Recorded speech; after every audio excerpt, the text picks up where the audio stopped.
The morning mist hung low over the small logging town of Cedar Ridge, Oregon, clinging to the towering Douglas firs like a shroud of silver silk. It was the kind of morning where the air tasted of pine needles and earth, where the distant rumble of logging trucks echoed through the valleys, like the heartbeat of a community built on timber and hard work. But on this particular October morning, something was terribly wrong. 8-year-old Marcus Thompson had vanished into the forest alone, and what 35 lumberjacks would do in the hours that followed would leave this tight-knit town forever changed. This is a story about unlikely heroes, about the power of community, and about how sometimes the people society overlooks become the very ones who remind us what humanity truly means.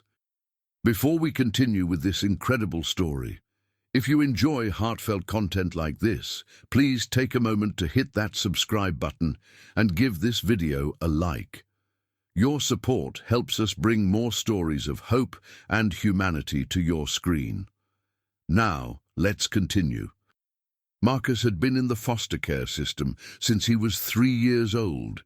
His biological mother, overwhelmed by addiction and circumstances she couldn't control, had made the heartbreaking decision to surrender him to Child Protective Services. She had believed in her broken way that she was giving him a chance at something better. For 5 years, Marcus had bounced between 7 different foster homes. Some had been kind enough, families doing their best with limited resources and even more limited training. Others had been places where he learned to make himself small, to stay quiet, to disappear into corners where no one would notice him. The Hendersons were his current placement. Carol and Robert Henderson had taken in foster children for nearly 15 years, supplementing their income in a town where good-paying jobs were increasingly hard to find. They weren't cruel people, not exactly, but they were tired. Tired of children who came and went, tired of paperwork and home visits, tired of investing their hearts in kids who would eventually be moved somewhere else. Marcus had learned quickly that in the Henderson home the best strategy was invisibility. He did his chores without being asked, kept his small room immaculately clean, and never, ever asked for anything beyond what was absolutely necessary. But children, no matter how hard they try to shrink themselves, still have needs that cannot be suppressed forever. The trouble had started 3 days before that misty October morning. Marcus had been sitting in the school cafeteria, eating the free lunch that he carefully tried to make last as long as possible, when Tommy Brennan had walked over with his usual group of followers. Tommy was the kind of boy who had been given everything and appreciated nothing.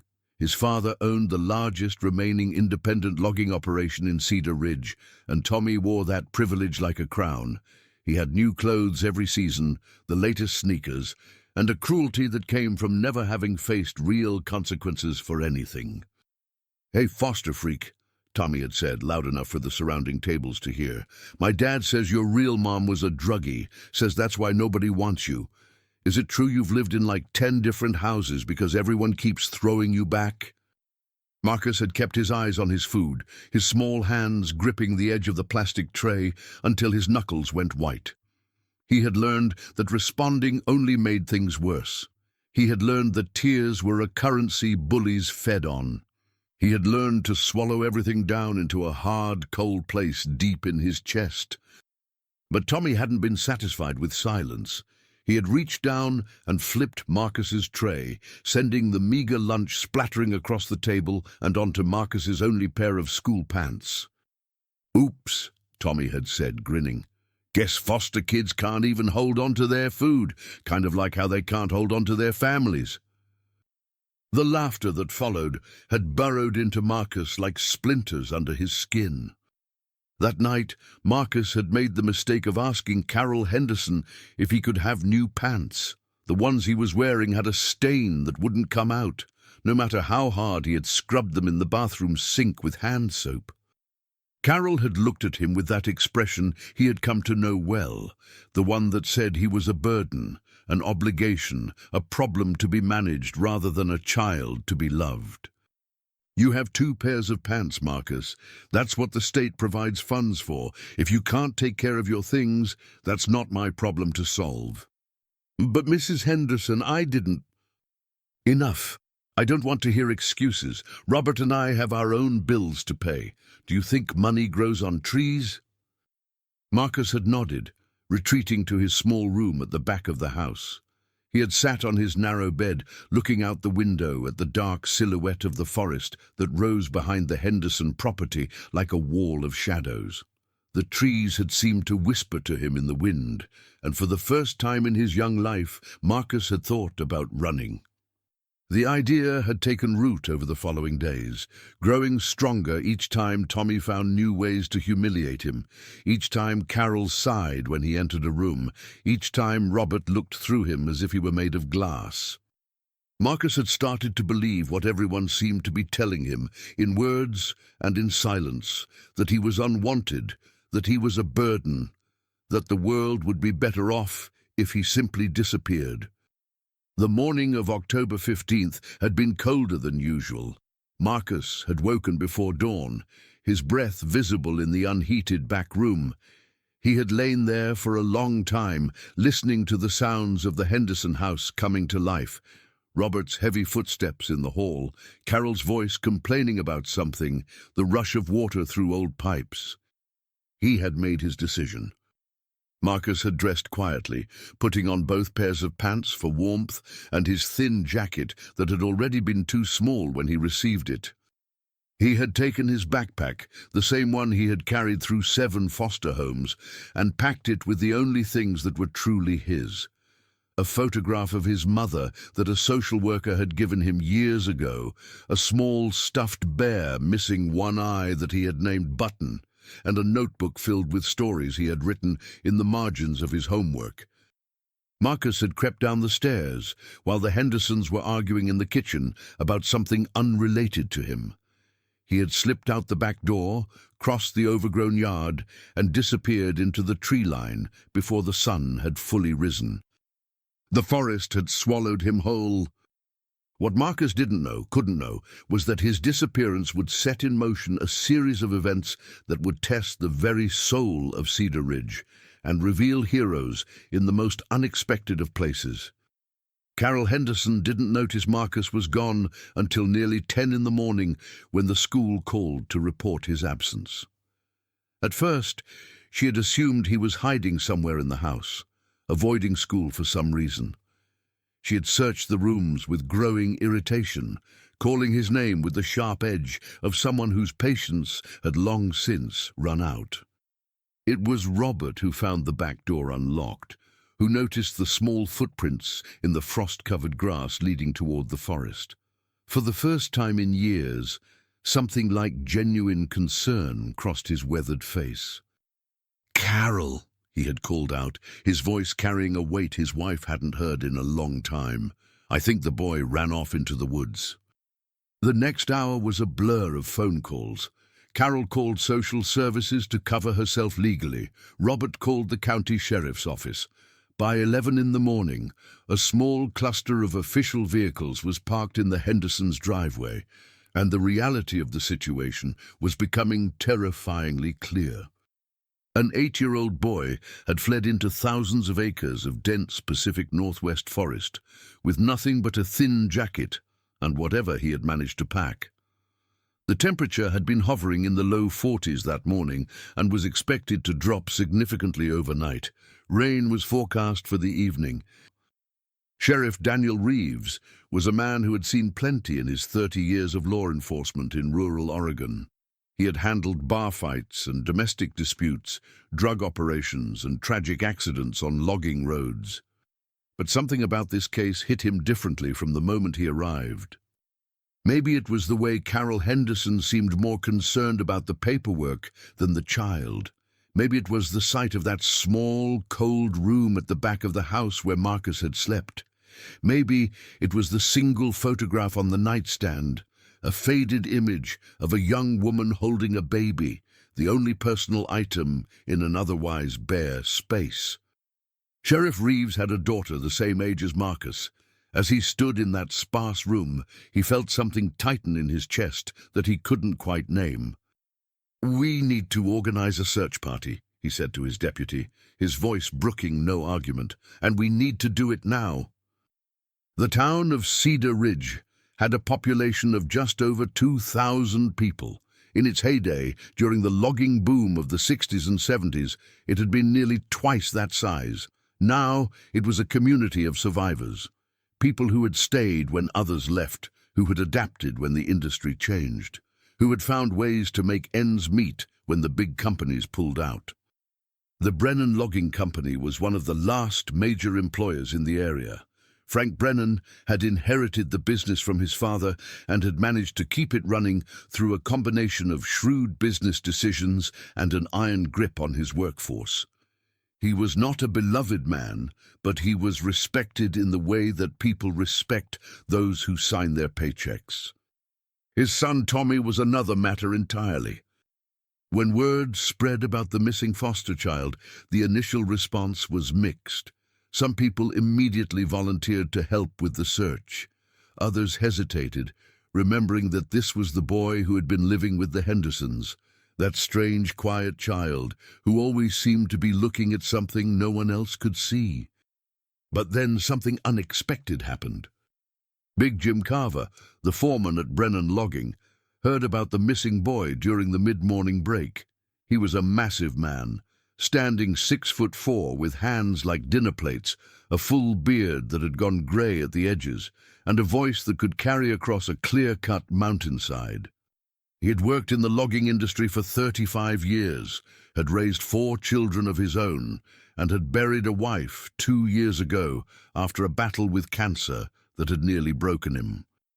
Jim set down his coffee cup and looked around at the crew gathered in the equipment shed. There were 34 other men there, ranging in age from 22 to 63. They were a rough bunch, hardened by physical labor and a life that didn't offer many soft edges. Their hands were calloused, their backs were often sore, and most of them had learned not to expect much from a world that seemed to have forgotten towns like Cedar Ridge. "Any of you hear about that boy that went missing?" Jim asked, his voice cutting through the chatter. The conversations died down. A few men nodded. 8 years old, Jim continued. Foster kid, ran off into the woods this morning. Sheriff's trying to put together a search party, but they don't have the manpower or the know-how to cover that kind of territory. He paused, looking around the shed at the faces of men he had worked alongside for years. Some of them he loved like brothers, others he merely tolerated. But in this moment, looking at each of them in turn, he saw something that the outside world rarely recognized. Good men who had been given precious few opportunities to prove it.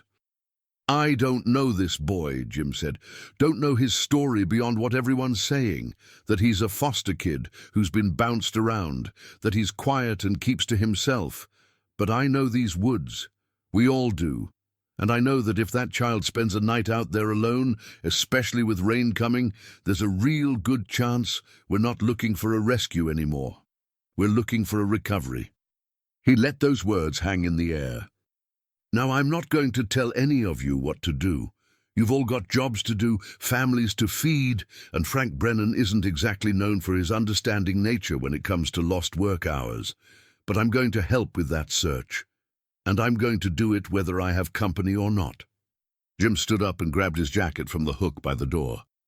For a moment, no one moved. Then Charlie Dawson, a wiry man in his 50s who had worked with Jim longer than anyone else, pushed back his chair and reached for his own coat. "Ah, hell," Charlie said. "My back's been killing me anyway. Rather be walking through the woods than hauling equipment." One by one, other men stood. Mike Reiner, whose wife had just had their 3rd baby. Pete Sullivan, who had been trying to save enough money to leave Cedar Ridge for years, but somehow never managed to go.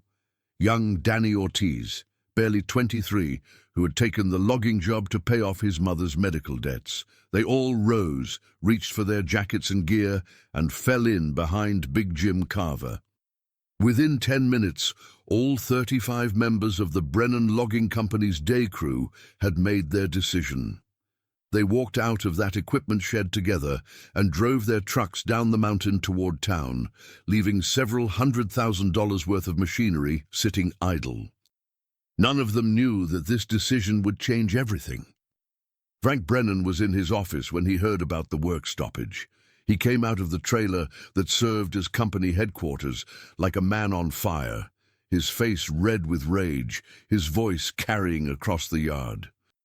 "What the hell do you think you're doing, Carver?" he shouted as Jim's truck pulled past. "You can't just walk off the job. There's contracts, there's schedules." Jim stopped his truck and rolled down the window. He looked at his employer of 15 years with an expression that was neither defiant nor apologetic, just resolute. "There's a boy lost in those woods, Frank, an 8-year-old kid. Your own son goes to school with him." Something flickered across Frank Brennan's face at those words, something that might have been discomfort. "That's got nothing to do with—" "It's got everything to do with everything," Jim interrupted quietly. "We'll be back when we find him. You can dock our pay, fire us all if you want. But we're going." He rolled up his window and drove on, followed by a convoy of 34 other trucks. Frank Brennan stood in the empty yard for a long time after they had gone, a strange expression on his face that no one was there to see.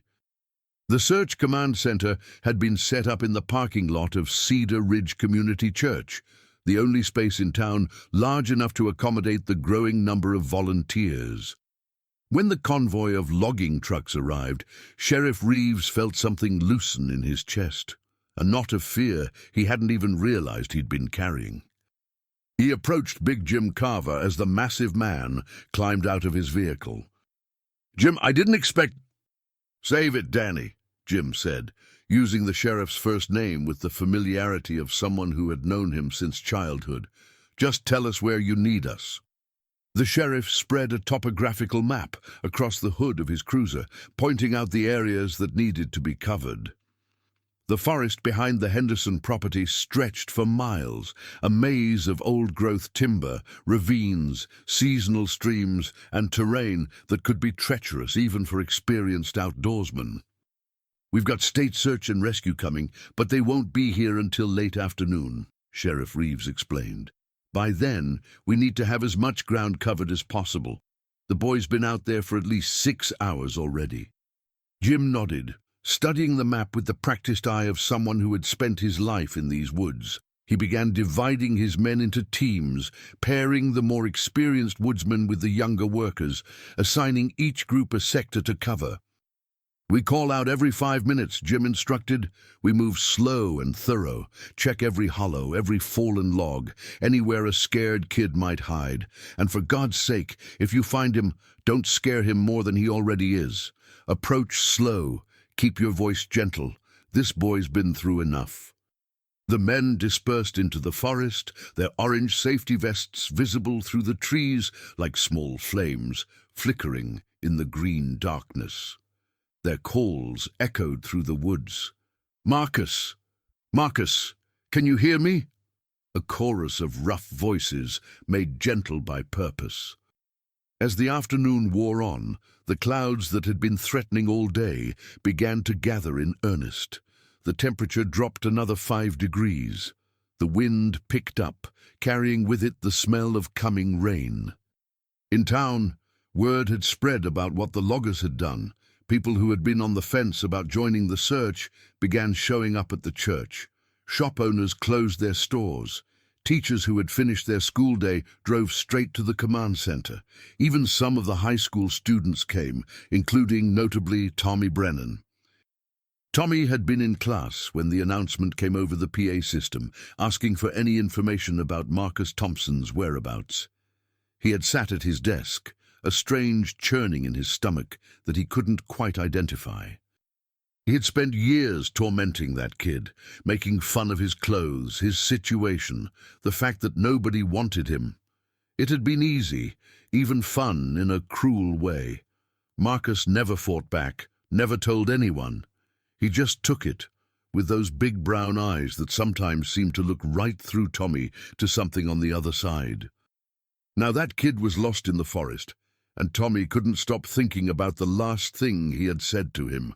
Guess foster kids can't even hold on to their families. Tommy found his mother at home that afternoon and told her he was going to help with the search. Margaret Brennan, a woman who had spent years trying to soften the edges of both her husband and her son, had simply nodded and driven him to the church herself. "Do something good," she had said quietly as he got out of the car. "For once, Tommy, just do something good." Tommy didn't know what to say to that. He just nodded and walked toward the group of volunteers being organized by a deputy. Meanwhile, deep in the forest, Marcus Thompson was struggling to survive. He had walked for hours that morning, putting as much distance as he could between himself and the Henderson house, between himself and the school, between himself and a world that seemed to have no place for him. The trees had closed in around him, the canopy blocking out the weak autumn sun, and before long he had lost all sense of direction. It was mid-afternoon when he finally admitted to himself that he was lost. Marcus found a massive fallen log, an old-growth giant that had toppled years ago, and crawled into the hollow space beneath it. The earth there was damp but not wet, carpeted with decomposing needles that provided a thin layer of insulation. He pressed his back against the curved wood and pulled his knees to his chest, trying to conserve whatever warmth his thin jacket could offer. He was hungry, he was thirsty, he was more scared than he had ever been in his life. But there was also something else, something he hadn't expected. As he sat there in the growing darkness, listening to the forest sounds around him, the creak of branches, the distant call of birds, the whisper of wind through needles, Marcus felt, for the first time in a very long time, a strange sort of peace. No one here expected anything from him. No one was disappointed in him. The forest didn't care that he was a foster kid, didn't care that his mother had given him up, didn't care about his stained pants or his second-hand clothes. The forest simply was, and he was in it, and for this moment at least that was enough. He pulled Button the bear from his backpack and held the worn, stuffed animal close. He thought about his mother, not the faded photograph version, but the warm, hazy memories that sometimes came to him in dreams. The smell of her hair, the sound of her laugh, the feeling of being held by someone who loved him.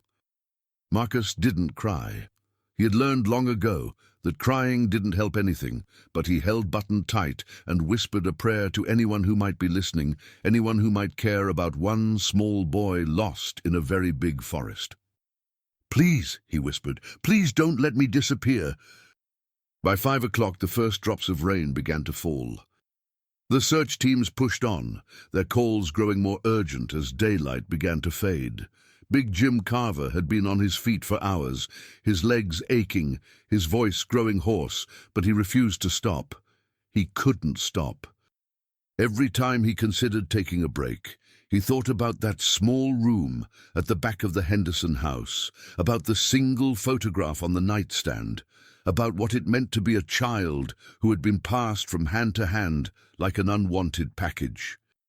His own children had grown up with stability, with love, with the knowledge that they were wanted. It was something he had taken for granted, something most people took for granted.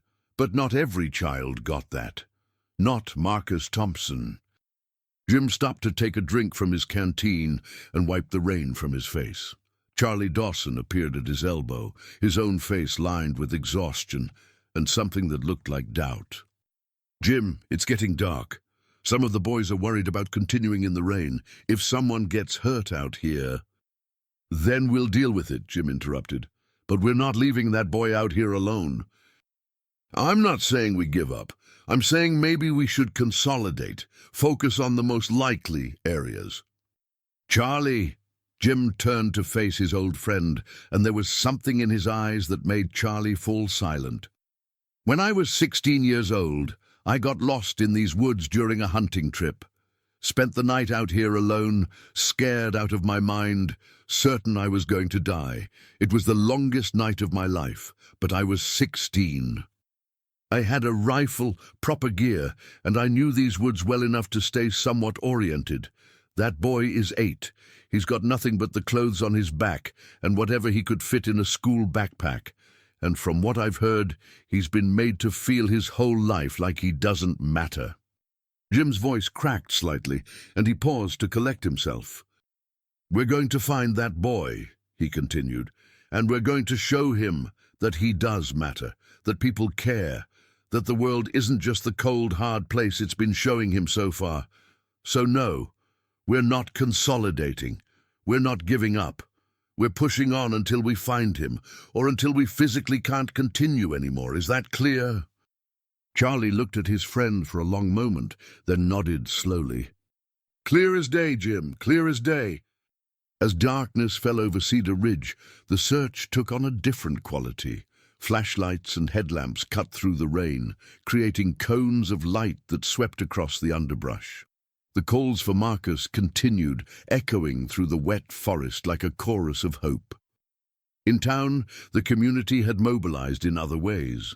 The church had been opened, and volunteers were preparing hot food and coffee for the searchers. Blankets had been gathered, dry clothes assembled, first aid supplies organized. Someone had thought to bring Marcus's school photo and had made copies, distributing them to every searcher so they would know exactly who they were looking for. The photograph showed a small boy with dark brown skin, large brown eyes, and close-cropped black hair. He wasn't smiling in the picture. His expression was neutral, guarded, but there was something in those eyes that made people pause when they looked at the image. A depth, a sorrow, a quiet intelligence that seemed too heavy for such a young face. Margaret Brennan had come to the church to help coordinate the volunteer efforts. She moved through the space with quiet efficiency, organizing supplies and offering comfort to the worried parents who had come to help. At one point, she found herself standing next to Carol Henderson, who was sitting alone in a corner, her face pale and drawn. "Mrs. Henderson," Margaret said, sitting down beside her, "can I get you anything, some coffee?" Carol looked up, and Margaret was surprised to see tears on the woman's face. "I didn't know," Carol said, her voice barely above a whisper. "I didn't realize how bad it had gotten for him. He was so quiet, so self-sufficient. He never asked for anything, never complained. I thought that meant he was fine." Margaret didn't know what to say to that. She thought about her own son, about all the times she had looked the other way when Tommy had been cruel, all the times she had made excuses for his behavior. She thought about how easy it was to miss the damage being done when you weren't the one receiving it. "Children learn to hide their pain," Margaret said finally. "They learn what's expected of them and they adapt. It doesn't mean they're not hurting. It just means they've stopped believing anyone will help." Carol broke down completely then, sobbing into her hands. Margaret put an arm around her shoulder and held her. Two imperfect women confronting the imperfect ways they had failed the children in their care. Outside, the rain continued to fall. Marcus was cold, colder than he had ever been in his life. The rain had found its way through every gap in his hiding place, soaking through his thin jacket and both pairs of pants. He was shivering uncontrollably now, his teeth chattering so hard that his jaw ached. He had pulled button inside his jacket, pressing the worn stuffed animal against his chest in a futile attempt to share warmth. He could hear things in the forest, sounds that his mind transformed into monsters and threats. A branch snapping became a predator stalking him. The wind through the trees became voices whispering his failures. He was so tired, but he was afraid to sleep, afraid that if he closed his eyes, he might never open them again.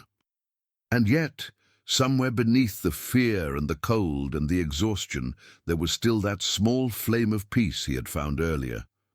The world had shown him so little kindness, but the forest, even in its harshness, was not cruel. It was simply nature, following its own laws, indifferent to the concerns of one small boy. There was a strange comfort in that indifference. Marcus found himself talking to Button, his voice barely audible above the rain. "Do you think anyone's looking for us?" he asked. Maybe they are. Maybe someone noticed we're gone. Mrs. Henderson will be mad about the mess in the kitchen. I forgot to do my dishes before I left." He laughed, a small, sad sound that was swallowed by the darkness. "Maybe Mom is looking for us, up in heaven or wherever people go. Maybe she can see us right now and she's worried. Do you think she worries about me, Button? Do you think she ever thinks about me?" He pressed his face against the worn fabric of the bear, feeling the familiar comfort of something that had been with him through every foster home, every midnight move, every painful goodbye. "I'm sorry I ran away," he whispered. "I just wanted to stop feeling like this, like I'm always in the way, like nobody really wants me around. I thought maybe if I disappeared, everyone would be happier. But now I'm scared, Button. I'm really, really scared." The rain intensified, drumming against the fallen log like 1,000 tiny fingers. Marcus curled tighter into himself, trying to make his body as small as possible, trying to conserve whatever warmth remained. He was starting to drift, his mind fuzzy at the edges, when he heard something that made him snap back to alertness. A voice, distant but definitely human. "Marcus, Marcus, can you hear me?" For a moment, Marcus was certain he was imagining it. The forest had been playing tricks on him all night, turning every sound into something either terrifying or hopeful. But then the voice came again, closer this time, and there was no mistaking it. "Marcus, if you can hear me, call out. We're here to help." Marcus tried to respond, but his voice came out as barely a croak. His throat was raw from cold and thirst, his lips cracked and dry. He tried again, forcing sound through his chattering teeth. "Here," he managed. "I'm here." But the wind snatched his words away, carrying them off into the darkness. The voices seemed to be moving away now, the searchers following a different path. Panic rose in Marcus's chest. They were going to miss him. They were so close, and they were going to walk right past without knowing he was there. With tremendous effort, Marcus pushed himself out from under the fallen log. His legs were stiff and unresponsive, his whole body shaking so violently that he could barely stand. But he forced himself upright, leaning against the massive trunk for support. "I'm here!" he screamed, putting every ounce of remaining strength into his voice. "Please, I'm here!" The forest seemed to hold its breath. Then through the rain and darkness, Marcus saw it, a beam of light swinging toward him through the trees. "I heard something," a voice shouted. "Over this way!" More lights appeared, converging on his position. Marcus stood there, swaying on his feet, watching the lights approach like stars falling from the sky. He was crying now, tears mixing with the rain on his face. But he didn't care. He didn't care about anything except the fact that someone had heard him, someone had come. Big Jim Carver was the first to reach him. The massive logger burst through the underbrush, his flashlight sweeping across the scene until it landed on the small figure standing beside the fallen log. Jim stopped short, his breath catching in his throat. Marcus looked like a ghost, pale, soaked, trembling so hard he could barely stand. His eyes were huge in his thin face, and he was clutching something against his chest. A stuffed bear, Jim realized, missing one eye, its fur matted and worn. "Hey there, son," Jim said softly, keeping his voice as gentle as he could manage. "My name's Jim. We've been looking for you." Marcus opened his mouth, but no words came out. His legs finally gave way beneath him, and he started to crumple toward the ground. Jim was there in an instant, catching the boy before he could fall, wrapping his massive frame around that small, shivering body. "I've got you," Jim said, his own voice cracking with emotion. "I've got you now. You're safe." Marcus buried his face against Jim's chest, and for the first time in years, he let himself cry. Not the silent, hidden tears he had learned to shed in the darkness of foster home bedrooms, but real, sobbing cries that shook his entire body. "I'm sorry," he gasped between sobs. "I'm sorry I ran away. I didn't mean to cause trouble. Please don't be mad." Jim held him tighter, his own tears mixing with the rain. "You didn't cause any trouble, son. Not a bit. We're just glad we found you. That's all that matters." The other searchers were arriving now, their flashlights creating a circle of light around Jim and Marcus. Charlie Dawson was there, and Pete Sullivan, and young Danny Ortiz. They stood in the rain, watching this moment, and not one of them was ashamed of the tears on their faces. Jim unzipped his own heavy jacket and wrapped it around Marcus, adding his body heat to the insufficient warmth. He produced a thermos from his pack, coffee laced with sugar, and helped Marcus take small sips. "We need to get him back," Jim said to the others. "He's hypothermic. Charlie, radio ahead to the church. Tell them to have warm blankets ready and get someone to call for an ambulance just in case." Charlie was already on his radio, his voice thick with relief.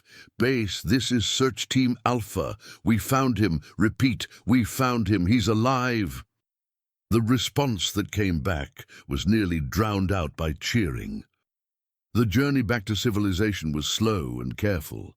Jim carried Marcus the entire way, refusing offers to share the burden. The boy had fallen into an exhausted half-sleep, his face pressed against Jim's shoulder, his small hands still clutching Button the bear. As they walked, Jim talked to him, a low, steady stream of words that were meant to comfort and reassure. "You know, I got lost in these same woods when I was a kid, scared the living daylights out of me, but I made it through, and so did you. You're stronger than you know, Marcus, a lot stronger." He told the boy about his own children, about his daughter who loved to read and his son who played baseball. He told him about working in the forest, about the satisfaction of honest labor and the beauty of watching the sunrise over the mountains. He told him about things that had nothing to do with foster care or loneliness or feeling unwanted, just ordinary, everyday things that painted a picture of a life that was stable and safe. By the time they emerged from the tree line, a crowd had gathered at the edge of the Henderson property. There were cheers and applause, but Jim barely noticed. His attention was focused entirely on getting Marcus to safety. An ambulance was waiting, its lights flashing red and blue against the darkness. Paramedics rushed forward with thermal blankets and medical equipment. Jim reluctantly handed Marcus over to them, but he didn't go far. "I want to stay with him," Jim said to the paramedic, until someone from the foster system gets here." The paramedic, a young woman with kind eyes, nodded without hesitation. "Of course, we could use someone to keep him calm anyway." Inside the ambulance, Marcus was stripped of his wet clothes and wrapped in heated blankets. An IV was started to replace fluids, and monitors were attached to track his vital signs. Through it all, Jim sat nearby, his presence a steady anchor. Marcus's eyes fluttered open, searching until they found Jim's face. "You stayed," he said, his voice small and wondering. "Of course I stayed. I'm not going anywhere." "Why?" The question was so simple, so innocent, and so heartbreaking. Jim reached out and took Marcus's small hand in his own massive one. "Because you matter, son. Because your life has value and people care about you. I know the world hasn't always shown you that, but it's true. Look at how many people came out tonight to find you. 35 of my crew alone. And that's not counting everyone else. All of them walking through the rain and the dark, calling your name, because you matter." Marcus stared at him for a long moment, as if trying to determine whether this man could be trusted, whether these words could be believed. "I don't understand," he finally said. "Nobody's ever done anything like that for me before." "Then it was long overdue," Jim said firmly, "and I'm sorry it took so long, but I promise you, Marcus, from this moment on, things are going to be different. I don't know exactly how yet, but I'm going to make sure of it." It was a promise made in the back of an ambulance, in the early hours of a rainy October morning, between a rough logger and a lost foster child, but it was a promise Jim Carver intended to keep. The ambulance arrived at Cedar Ridge Memorial Hospital shortly after midnight. Marcus was taken to the emergency room for evaluation, where doctors determined that while he was mildly hypothermic and dehydrated, there was no lasting physical damage. He was warmed, hydrated, and given something to eat, the first real meal he had had in nearly 24 hours. Through it all, Big Jim stayed with him, just as he had promised. The hospital waiting room, meanwhile, had become the unofficial gathering place for the community. Loggers in their mud-caked boots sat alongside teachers and shop owners. Parents who had helped with the search stood in small groups, talking quietly. Even some of the high school students were there, including Tommy Brennan, who sat alone in a corner, looking like he was wrestling with something heavy. Sheriff Reeves moved through the room, thanking people for their help. When he reached Jim's crew, he shook each man's hand personally. "What you men did tonight," the sheriff said, his voice gruff with emotion, "that was something special. You should be proud." Charlie Dawson shrugged, looking uncomfortable with the praise. "We just did what anyone would do," he said. "No," the sheriff replied. "You did what too few people actually do. There's a difference." Around 2 in the morning, a social worker arrived from the county office in Medford. Her name was Patricia Williams, and she had the tired eyes of someone who had seen too much sadness in her career. She spoke briefly with the hospital staff, then asked to see Marcus. Jim stood up from his chair in the corner of Marcus's room. "I'd like to stay, if that's all right," he said. "The boy's been through a lot. It might help to have a familiar face around." Patricia looked at him with surprise, and then something that might have been gratitude. "You're Mr. Carver, the one who found him?" "I'm one of them. It was a team effort." Patricia nodded slowly. "I've heard what you and your men did tonight. The entire county's heard. You can stay." She approached Marcus's bed, pulling up a chair so she could sit at his level. "Hi, Marcus. I'm Patricia. I'm a social worker, which I know probably doesn't fill you with joy, but I need to talk to you about what happened and about what comes next. Is that okay?" Marcus looked at Jim, who gave him an encouraging nod. "Okay," Marcus said quietly. The conversation that followed was gentle but thorough. Patricia asked about the Henderson home, about school, about what had led Marcus to run into the forest. Marcus answered honestly, his voice gaining strength as he realized that this woman seemed genuinely interested in his answers, not just checking boxes on a form.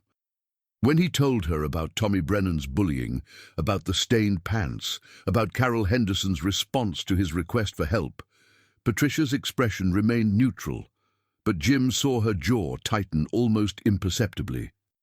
"Marcus," Patricia said when he had finished, "I want you to know that what happened to you wasn't okay.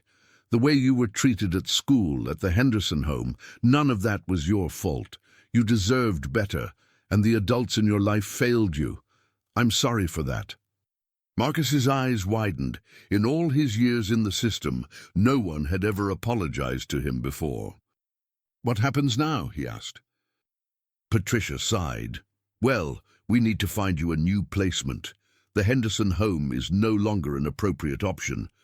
Unfortunately, there's a shortage of foster families in this area, so in the short term, you might need to stay at a group facility in Medford until we can—" "No." The word came from Jim, and it carried such quiet force that both Patricia and Marcus turned to look at him. "What do you mean, no?" Patricia asked carefully. Jim stepped forward, his massive frame filling the small hospital room. "I mean, he's not going to some group home in another city, surrounded by strangers, after everything he's been through. There has to be another option." "Mr. Carver, I appreciate your concern, but the foster care system has processes—" "Then let's work within those processes," Jim interrupted. "What would it take for me to become his foster parent?" The room went silent. Marcus stared at Jim with an expression of such raw hope and disbelief that it nearly broke the big man's heart. Patricia was quiet for a long moment, clearly processing this unexpected development. "You're serious," she finally said. "As serious as I've ever been about anything in my life." "Mr. Carver, Becoming a foster parent isn't a simple process. There are background checks, home studies, training requirements. Then let's start them, tonight if possible. You don't even know this child. You met him a few hours ago. Jim looked at Marcus, at those big brown eyes that had seen too much hardship for their years, at the worn stuffed bear still clutched in the boy's arms. I know enough, Jim said quietly. I know he's been failed by everyone who was supposed to protect him. I know he ran into the forest because he felt like he had no other choice. And I know that right now, at this moment, I have a chance to do something that actually matters.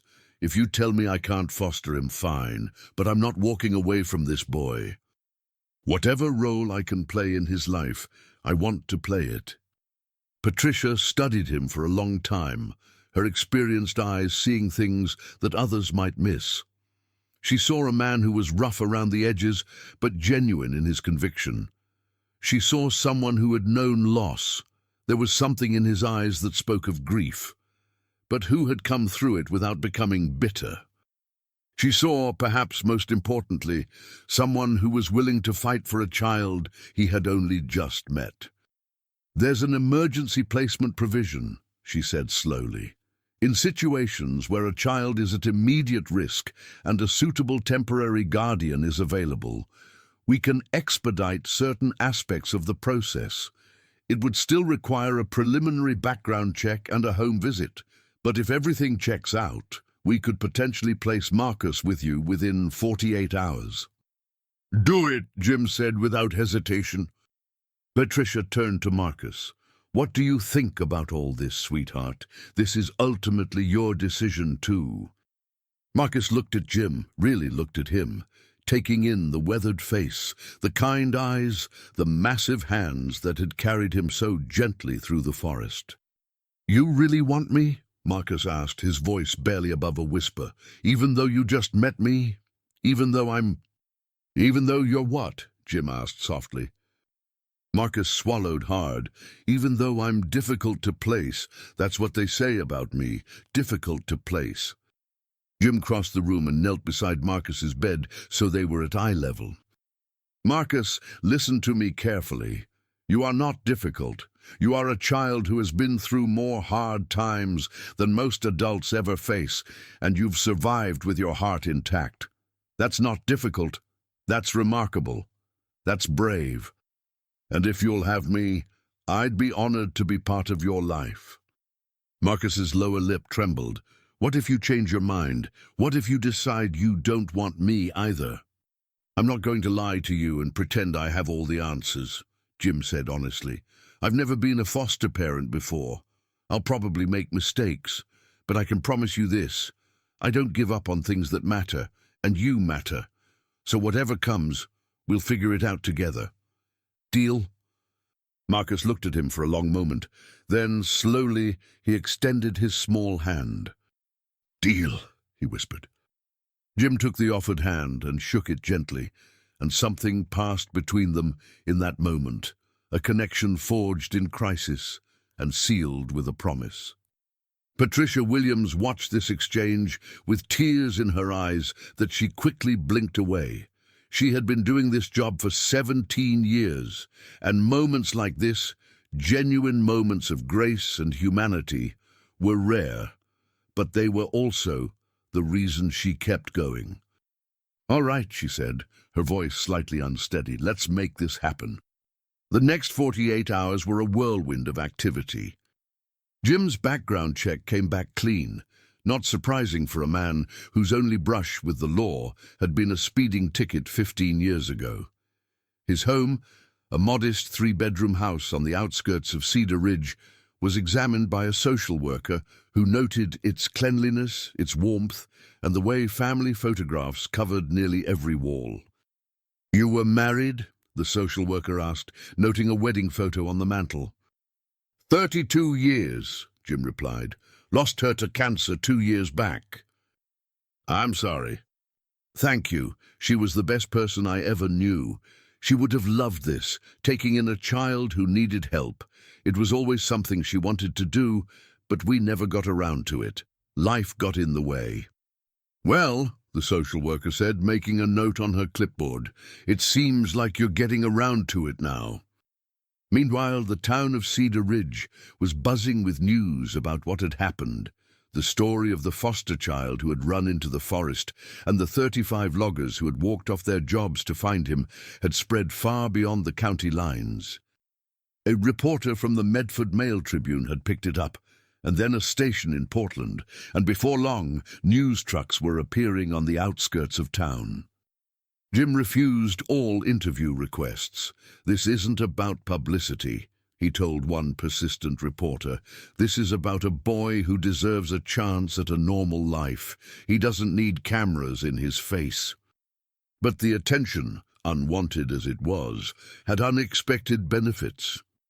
On the second day after the rescue, Frank Brennan appeared at Jim's door. The logging company owner stood on the porch, looking uncomfortable, his usual bluster notably absent. "Can I come in?" he asked. Jim studied his employer for a moment, then stepped aside. They sat in Jim's small kitchen, two men who had worked together for 15 years but had never really known each other. Frank accepted a cup of coffee and stared into it like it contained the answers to questions he didn't know how to ask. "I'm not going to fire you," Frank finally said, "or any of the others. I wanted you to know that." "Appreciated," Jim replied neutrally. "That's not—" Frank stopped, took a breath. "That's not why I came. I came because my son told me some things last night. Things about how he's been treating that foster boy. Things I should have known about, should have paid attention to, but didn't." He looked up, and Jim was surprised to see genuine shame in the man's eyes. "I've spent so much time building this company, trying to keep it alive when everyone said small operations like ours couldn't survive. I told myself I was doing it for my family, for Tommy's future. But somewhere along the way, I stopped paying attention to who Tommy was becoming, and he became someone who hurts kids weaker than him to feel powerful." Frank's voice cracked slightly. "That's on me. That's my failure as a father. And I don't know how to fix it, but I know it has to change." Jim was quiet for a moment, absorbing this unexpected confession. "What are you going to do about it?" he finally asked. "I don't know yet. Counseling, maybe. Actually spending time with him instead of just throwing money at whatever he wants. And I'm going to make him apologize to that boy, Marcus, personally. Not because it'll make anything right, but because he needs to start understanding that his actions have consequences." Frank reached into his jacket pocket and pulled out an envelope, which he slid across the table to Jim. "There's something else. The company's setting up a fund for the foster care system in this county. It's not enough to fix everything, nothing is, but it's a start. And I wanted you to know that you and your men will be getting a bonus this year for what you did." Jim pushed the envelope back across the table. "Keep your bonus. We didn't do it for money." "I know. That's exactly why you deserve it." The two men looked at each other and something shifted between them. Not quite friendship, but perhaps the beginning of mutual respect. "How's the boy doing?" Frank asked. "He's strong, stronger than he knows. He'll be okay, I think, eventually." "And you're really going through with this? Fostering him?" "Already done. Signed the papers this morning. He's coming home with me tomorrow." Frank nodded slowly. "You're a better man than I gave you credit for, Jim." "I'm just a man trying to do right by a kid who needs it," Jim replied. "Nothing better about it, just decent." Frank stood to leave, but stopped at the door. "For what it's worth, I hope it works out, for both of you." "Thanks, Frank." After he left, Jim sat alone in his kitchen for a long time, thinking about the strange turns life could take, about the way crisis could reveal the best and worst in people, about the child who would be coming to live with him tomorrow. He was terrified, more terrified than he had been walking into that dark forest, searching for a boy he didn't even know. Taking on the responsibility for another human being's life and well-being, that was something else entirely. But beneath the fear was something else, purpose. For 2 years, since Ellen had died, Jim had been going through the motions of life without really living. He worked, he ate, he slept. He saw his grown children when they visited and called them on Sundays, but there had been a hollowness at the center of everything, a missing piece that he hadn't known how to fill. Maybe this was how it would be filled, not by forgetting Ellen or replacing her, but by doing something she would have been proud of, by opening his home and his heart to a child who needed both. "Well, Ellen," he said to the empty kitchen, "looks like we're finally getting around to it. Wish you were here to help me figure out how." He could almost hear her response, that gentle laugh, that quiet confidence that had always steadied him. "You'll figure it out, Jimmy. You always do." The day Marcus came home to Jim's house was overcast, but dry, a small mercy after the rain that had fallen almost continuously since his rescue. Jim had spent the morning preparing, making sure the spare bedroom was ready, stocking the refrigerator with food he hoped a child would eat, trying to remember everything his own kids had liked when they were Marcus's age. Patricia Williams arrived at the hospital to handle the official transfer. Marcus was discharged with instructions for rest and hydration, though physically he had recovered remarkably well. The resilience of children, the doctor had remarked, was an amazing thing. Marcus walked out of the hospital, holding Button in one arm and Jim's hand in the other.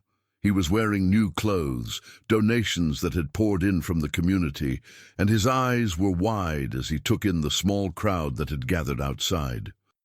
Many of the loggers were there. Charlie Dawson, who had tears streaming down his weathered face, Pete Sullivan, who had brought his own kids to witness this moment, young Danny Ortiz, who gave Marcus a small wave and a smile. They had all come to see the beginning of something they had helped make possible. And they weren't alone. Teachers from Marcus's school had come, along with parents and community members who had participated in the search.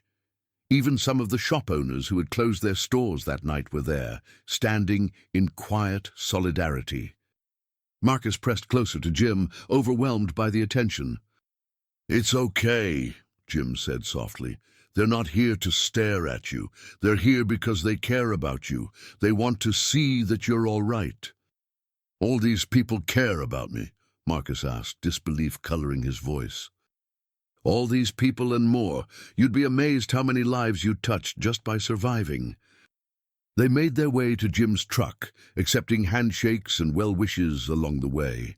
When they finally pulled out of the hospital parking lot, Marcus was quiet for a long time, watching the town pass by outside the window. "Mr. Carver," he finally said, "you can call me Jim, or—" He paused, uncertain how to navigate this, "whatever feels comfortable for you." "Jim," Marcus said, testing the name. "Where are we going?" "Home," Jim said simply. "We're going home." They drove through Cedar Ridge, past the lumberyard where Jim worked, past the elementary school where Marcus had spent so many lonely days, past the Henderson house that sat dark and silent on its corner lot. Marcus stared at that house as they passed, but said nothing. Jim's place was at the end of a long gravel road, backed up against the edge of the forest. It was a simple house. Wood siding, covered porch, smoke curling from the chimney where Jim had started a fire that morning. Beyond it, the trees rose in their ancient majesty, no longer threatening but simply present, keeping their eternal watch. "It's not much," Jim said as they pulled into the driveway, "but it's warm and dry and there's plenty of room." Marcus stared at the house with an expression Jim couldn't quite read. "It's beautiful," the boy finally said. They went inside together, and Jim gave Marcus a tour of what would now be his home, the living room with its worn but comfortable furniture and the fireplace crackling warmly, the kitchen, which Jim apologized was not as neat as it probably should be, the bathroom where Marcus would have his own towels and toiletries, and finally the bedroom at the end of the hall. Jim had done his best to make it welcoming. The bed had new sheets and a thick quilt. There was a desk by the window for homework, and a bookshelf that Jim had filled with books he thought an 8-year-old might enjoy. On the nightstand, in a simple wooden frame, was the photograph from Marcus's old room, the faded image of a young woman holding a baby. Marcus stopped short when he saw it. How did you... Patricia brought it over yesterday, Jim explained. I figured you'd want to have it somewhere you could see it. Marcus walked to the nightstand and picked up the photograph carefully, as if it might crumble in his hands. That's my mom, he said quietly. She's the only one who ever really loved me. Jim sat down on the edge of the bed, giving Marcus space, but staying close enough to be present. Tell me about her, he said. And Marcus did. He told Jim about the warm, hazy memories from before he entered foster care, about how his mother used to sing to him at night, songs he could barely remember now except for the feeling of them, about how she would hold him when he cried and tell him that everything would be okay, about how, even though she had given him up, he knew that she had done it because she loved him and wanted something better for him. Jim listened without interrupting, without judging, and when Marcus was done, when the words had run out and the tears had come and gone, Jim simply put his hand on the boy's shoulder and said, "She would be proud of you, Marcus, proud of how strong you are, how brave, and I'm going to do my best to take care of you the way she would have wanted." Marcus looked up at him with those old soul eyes. "Promise?" he asked. "I promise." The weeks that followed were not easy. Adjusting to each other took time and patience on both sides. Marcus had nightmares, terrible dreams, where he was lost in the forest again, where the voices calling for him grew distant and then silent, where the cold crept in and he couldn't feel his body anymore. Jim learned to listen for the sounds of distress in the night, to go to Marcus's room and sit with him until the trembling stopped and sleep returned. There were also practical challenges to navigate. Jim's work schedule had to be adjusted to accommodate Marcus's school hours. There were meetings with teachers, with social workers, with therapists who were helping Marcus process his trauma. There were meals to prepare, homework to supervise, and the countless small negotiations that come with sharing a home with another person. But there were good moments too. More than good. There were moments that made Jim feel like maybe, just maybe, he was getting this right. The first time Marcus laughed at one of Jim's terrible jokes, the first time he called the house home without hesitation, the first time he fell asleep on the couch during a movie night, trusting enough to let his guard down completely. And then there was the Saturday morning, about 3 weeks after Marcus came to live with him, when Jim woke up to find the boy standing in his bedroom doorway, an uncertain expression on his face. "Oh, what's up, buddy?" Jim asked, sitting up and rubbing the sleep from his eyes. Marcus was quiet for a moment, wrestling with something internal. "I was wondering," he finally said, if maybe I could call you something other than Jim." Jim's heart contracted in his chest. What did you have in mind? Another long pause, and then so quietly Jim almost missed it. "Dad?" In all his years of logging, Jim had faced down falling trees, malfunctioning equipment, and conditions that could kill a man in minutes. But nothing had ever hit him as hard as that single, whispered word from an 8-year-old boy who had never had a father to call his own. He got out of bed and crossed the room in 3 strides, dropping to his knees so he could look Marcus in the eye. "I would be honored," he said, his voice thick with emotion. "Nothing would make me happier." Marcus's face broke into the first real, full smile Jim had ever seen on him. "Okay," he said, "Dad." And just like that, everything changed. The town of Cedar Ridge watched this transformation with something like wonder. People who had never paid much attention to the quiet foster boy now saw him walking through town with Big Jim Carver, the massive logger who had become an unlikely father figure. They saw the way Marcus was slowly coming out of his shell, the way he smiled more often, the way he held his head a little higher. The loggers of Brennan Logging took a particular interest in Marcus's well-being. They took turns picking him up from school when Jim was working late. They came to his little league games when spring arrived and Jim signed him up for the team. They became a collection of rough, gruff uncles who doted on him in their own awkward ways. Charlie Dawson taught Marcus how to whittle, producing a collection of lopsided animals that Marcus treasured. Pete Sullivan helped him with math homework, discovering in the process that the boy was remarkably bright when given the chance to show it. Young Danny Ortiz, who had never had a kid brother, took Marcus under his wing with an enthusiasm that touched everyone who witnessed it. But the most surprising transformation came from an unexpected source: Tommy Brennan. True to his word, Frank Brennan had required his son to apologize to Marcus personally. It had been an awkward, uncomfortable encounter, with Tommy clearly struggling to find words for something he had never had to do before. "I'm sorry," Tommy had finally managed, not meeting Marcus's eyes, "for everything, for the things I said, the way I treated you. It was wrong, and I knew it was wrong, and I did it anyway. I don't expect you to forgive me, but I wanted you to know that I'm sorry." Marcus had studied him for a long moment, this boy who had made his life miserable for so long. He thought about all the cruel words, all the humiliations, all the times he had wished he could just disappear. "Why did you do it?" Marcus asked. Tommy looked up, surprised by the question. "I don't know," he admitted. I guess I was angry about stuff that had nothing to do with you, and you were an easy target. You never fought back, never told anyone. It made me feel powerful, picking on someone weaker than me. But that's not an excuse. There is no excuse." Marcus considered this. He thought about what Jim had told him about people, that everyone was fighting battles others couldn't see, that cruelty usually came from a place of pain or fear, that forgiveness was a gift you gave yourself as much as the person who had wronged you. "Okay," Marcus finally said. "Okay," Tommy repeated, confused. "I'm not saying we're friends. I'm not saying what you did was okay, but I'm not going to carry it around with me anymore. Life's too short for that." Tommy stared at him, and something like respect flickered across his face. "You're different than I thought," he said. "No," Marcus replied. "You just never bothered to actually look." It wasn't the beginning of a friendship. Some wounds run too deep for that, but it was the end of hostility.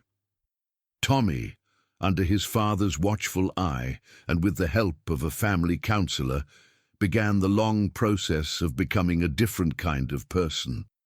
And Marcus, freed from the weight of their toxic dynamic, was able to focus on building the life he had never dared to dream of. Spring turned to summer, and Marcus flourished in ways no one had anticipated. His grades improved dramatically. He made friends at school, real friends, who invited him to birthday parties and wanted to hear his opinion on things. He discovered a love of reading, devouring books from the library and from the shelves Jim had filled in his room. But the most remarkable change was in his relationship with Jim, or Dad, as he now called him, without hesitation. They developed routines and rituals that became the architecture of their shared life. Pancake breakfasts on Saturday mornings, fishing trips to the river that ran behind the property, movie nights on Sundays, where they worked their way through Jim's collection of classic westerns. Evening walks through the forest, where the trees that had once seemed so threatening now felt like old friends.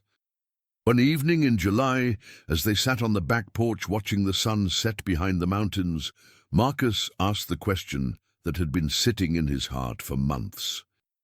Dad, are you going to adopt me?" Jim set down his coffee mug and turned to face his foster son. "Is that something you want?" Marcus nodded, his expression earnest.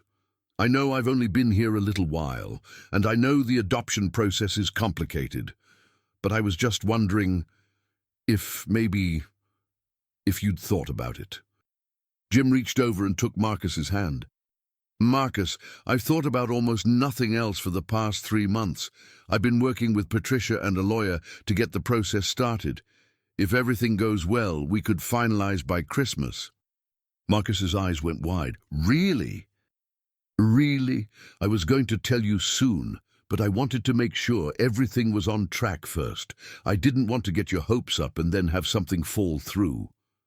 So I'd be your son, like for real, forever? For real and forever, Jim confirmed, if that's what you want. Marcus launched himself at Jim, wrapping his arms around the big man's neck in a fierce hug.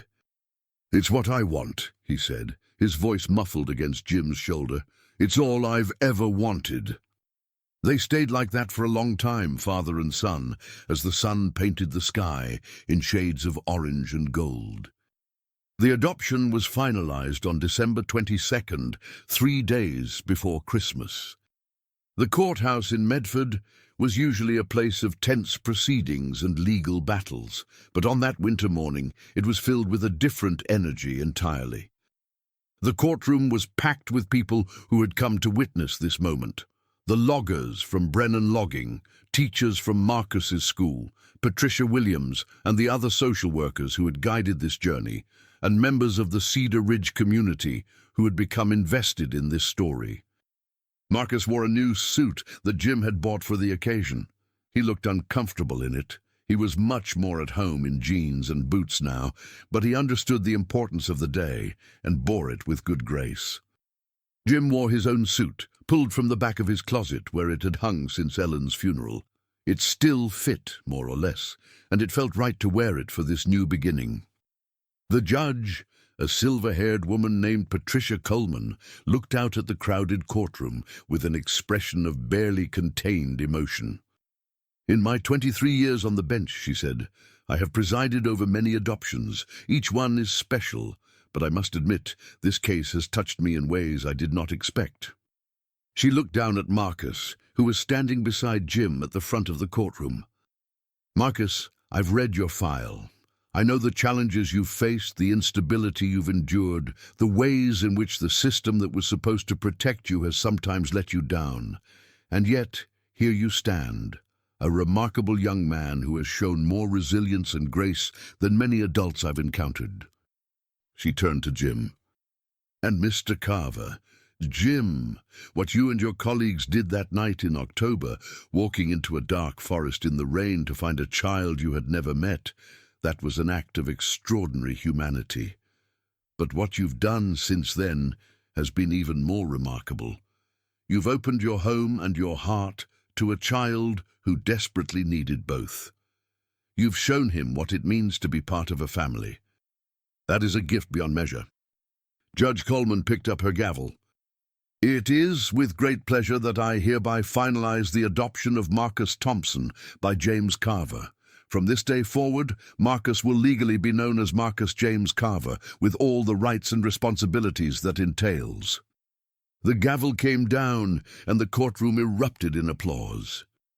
Marcus turned to Jim, to his father, with tears streaming down his face.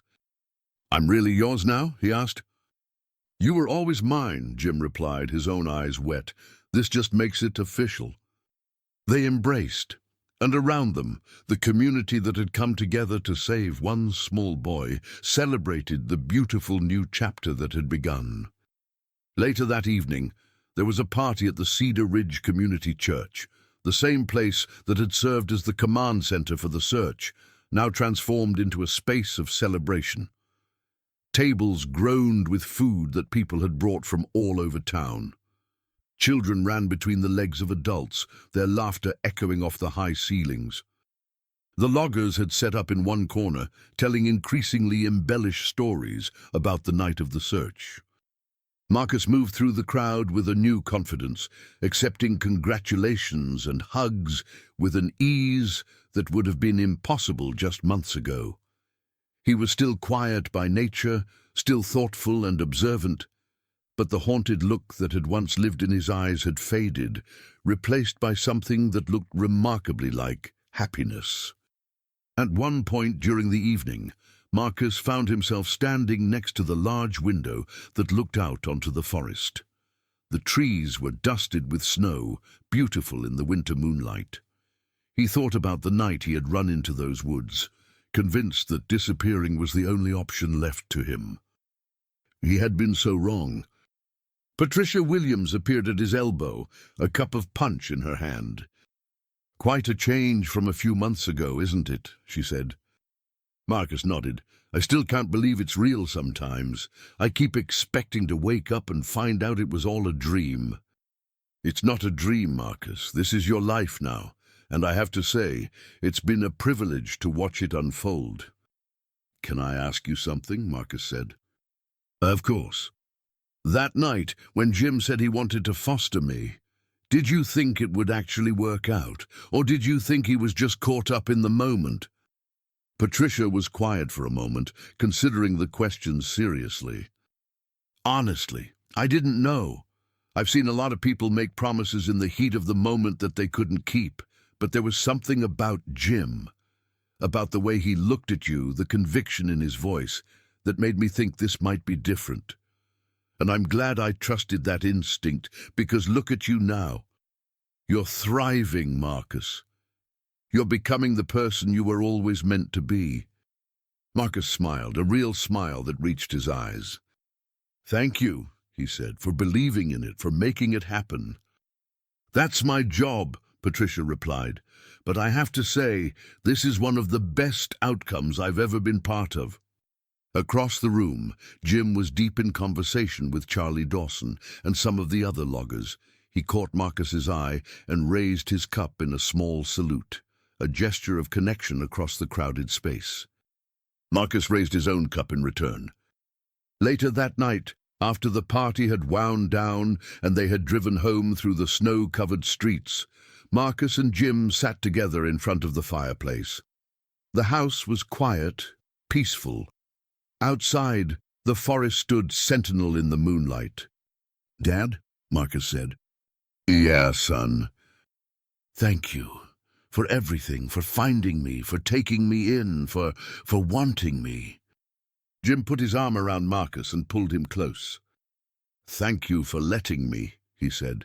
"You gave me something I didn't even know I was missing, a purpose, a reason to keep going. Ellen would have loved you, you know. She always wanted us to foster, but we never got around to it. I think she would be happy knowing that it finally happened." Marcus leaned into his father's embrace, feeling safe and warm and loved. "Do you think my birth mom would be happy too?" he asked quietly. "I think she would be proud of you," Jim replied, "and I think she would be grateful that you found a place where you belong." They sat there together as the fire crackled and the snow continued to fall outside, a father and son at the beginning of their story, surrounded by the warmth of everything they had built together. The years that followed were not without challenges. There were teenage rebellions to navigate, difficult conversations to have, moments when the scars of Marcus's early life rose to the surface and demanded attention. But through it all, the bond between Jim and Marcus remained strong, a foundation built on the night when 35 rough loggers walked into a dark forest to find a boy they had never met. Marcus excelled in school, graduating near the top of his class. He went on to college, then to a master's program in social work. He wanted, he said, to be for other children what Patricia Williams had been for him, an advocate, a believer, someone who saw potential where others saw problems. The loggers of Brennan Logging remained a constant presence in his life. Charlie Dawson walked him down the aisle at his wedding, standing in for the grandfather Marcus had never had. Pete Sullivan's kids became like cousins, gathering for holidays and summer barbecues. Danny Ortiz, who had eventually left Cedar Ridge to pursue his own dreams, always made time to catch up whenever he was in town. And Jim, Dad, was there for all of it, the graduations and the setbacks, the triumphs and the tears. He watched Marcus grow from a frightened 8-year-old into a confident young man with a heart as big as the forest that had once threatened to swallow him whole. On the 10th anniversary of that October night, the town of Cedar Ridge held a small commemoration. It wasn't a big production, just a gathering at the community church, a chance for people to remember what had happened and to reflect on how far they had all come. Marcus, now 18 and about to leave for college, stood before the assembled crowd and spoke about what that night had meant to him. 10 years ago, he said, I ran into the forest because I thought no one cared whether I lived or died. I thought I was invisible, worthless, a burden to everyone around me. I thought the world would be better off without me in it. He paused, looking out at the faces before him, the loggers who had searched for him, the teachers who had supported him, the community members who had rallied around a child they barely knew. I was wrong, he continued. I was so wrong, because when I was lost in those woods, cold and scared and alone, 35 men I had never met walked off their jobs and into the rain to find me. They didn't know my story, didn't know what I had been through. They just knew that a child was missing and needed help, and they came. His voice cracked slightly, but he pressed on. What they did that night saved my life, not just because they found me before the cold took me, but because they showed me something I had never really believed before, that I mattered, that my life had value, that there were good people in the world who would show up for a stranger just because it was the right thing to do. He looked at Jim, who was sitting in the front row with tears streaming down his face. And then one of those men, the best man I have ever known, decided that finding me wasn't enough. He opened his home to me, and then his heart. He became my father in every way that matters. He taught me what family means, what love looks like, what it means to belong somewhere. Marcus wiped his own eyes, then smiled. I'm going to college next month. I'm going to study social work because I want to help kids like me, kids who have been through the system, kids who feel like they're invisible. I want to be for them what all of you were for me. I want to show them that they matter, that their lives have value, that there are people who will show up for them. He looked out at the crowd one more time. Thank you. Thank you for not giving up on me. Thank you for showing me what humanity looks like at its best. I will spend the rest of my life trying to live up to what you gave me that night. The applause that followed was long and loud, but Marcus barely heard it. He was too busy making his way to the front row, where Jim was waiting with open arms.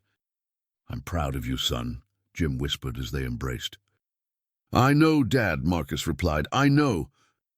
And in that moment, surrounded by the community that had saved him and the father who had chosen him, Marcus Carver knew that he was exactly where he was meant to be.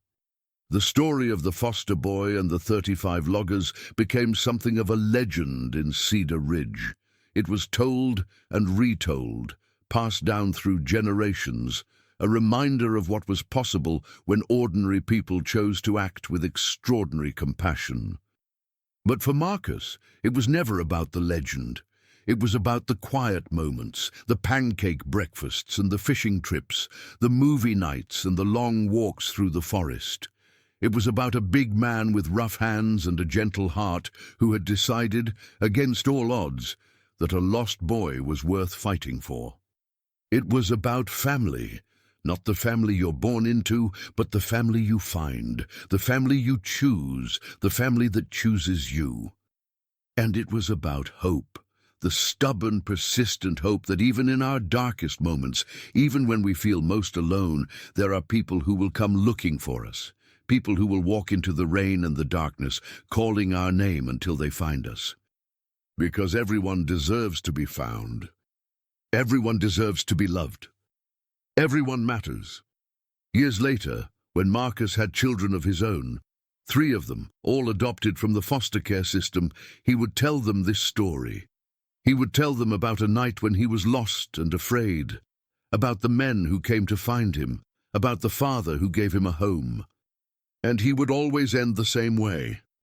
Never forget that you matter, he would say. Never forget that your life has value, and never ever give up hope. Because somewhere out there, someone is looking for you, someone is calling your name, and they will keep calling until they find you. It was a promise he had learned from a logger named Jim. in a small town called Cedar Ridge, on a cold October night when Love walked into the forest and refused to come back without him. And it was a promise he intended to keep for the rest of his life.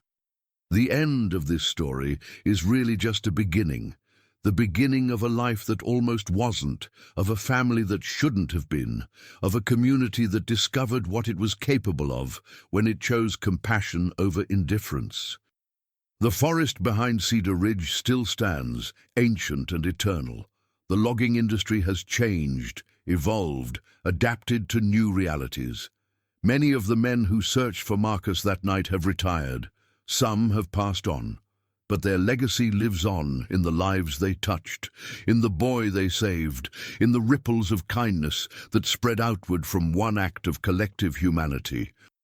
Jim Carver lived to see Marcus graduate from college, to hold his first grandchild, to watch the boy he had pulled from the forest become a man who spent his life pulling other children from their own dark places. He passed peacefully at the age of 78, surrounded by family, content in the knowledge that his life had mattered. At his funeral, Marcus spoke again, older now, his own hair touched with grey, but still carrying that same quiet strength that had seen him through so much. My father taught me that the measure of a person's life isn't found in what they accumulate, but in what they give away, Marcus said. He gave me his home, his heart, his name. He gave me the chance to become who I was meant to be. And in doing so, he showed me that the greatest thing any of us can do is to see someone who is lost and lonely and afraid, and to say, I see you. You matter. Let me help.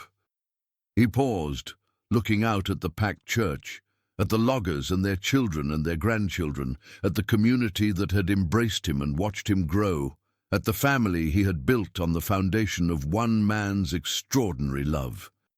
My father was not a perfect man. He would have been the first to tell you that. He was gruff and stubborn, and sometimes his jokes were terrible. But he had a heart as big as these mountains, and he used every beat of it to make the world a little better than he found it. That's all any of us can hope to do. Marcus looked at his wife, at his children, at the life that had grown from the ashes of abandonment and despair.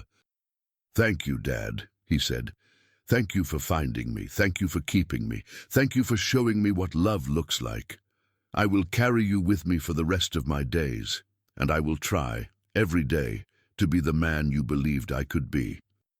He stepped down from the pulpit, and the song began. An old hymn that had been Ellen's favorite, that had been sung at her funeral and would now be sung at Jim's, carrying them both into whatever came next. And as the music swelled and the tears flowed and the community gathered to say goodbye to one of its finest, the trees outside stood witness, as they had stood witness to everything.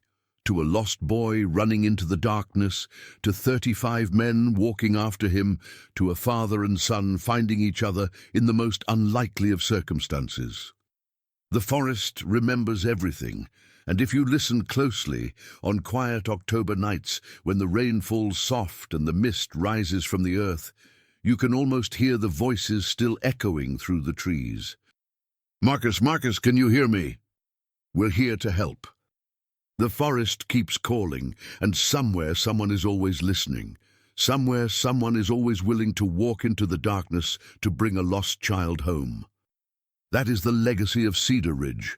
That is the legacy of 35 loggers who made a choice.